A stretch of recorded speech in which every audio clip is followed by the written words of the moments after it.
I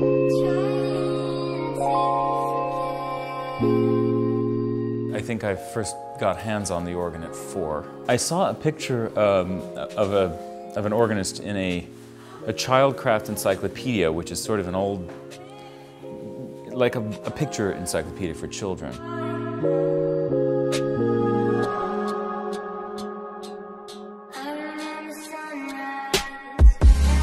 There's this one instrument that was obviously not like the others, and it was intriguing to me as a young boy. It's funny because even as a kid, I could see that there was something different from this thing than from any other instrument, and that remains true today. I mean, it's the only instrument I find even remotely interesting.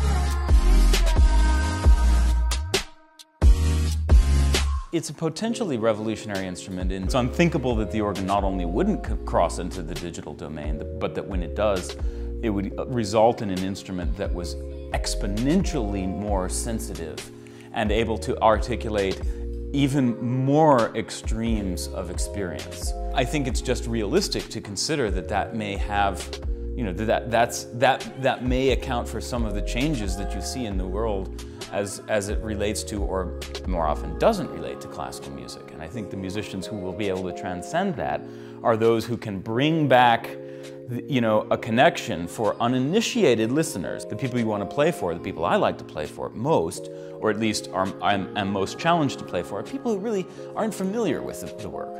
Because if you can dig down into the essence of these pieces, not all of them, not all classical music is great, not all of it is necessarily interesting, but the pieces that are at the height of things that humans have ever dreamt of. So you go and find those things, and if you can go down into their essence and, you know, decrypt it into into some kind of emotional logic that is basically intuitively understood by people live, which I think is what good classical music really allows you to do as a performer.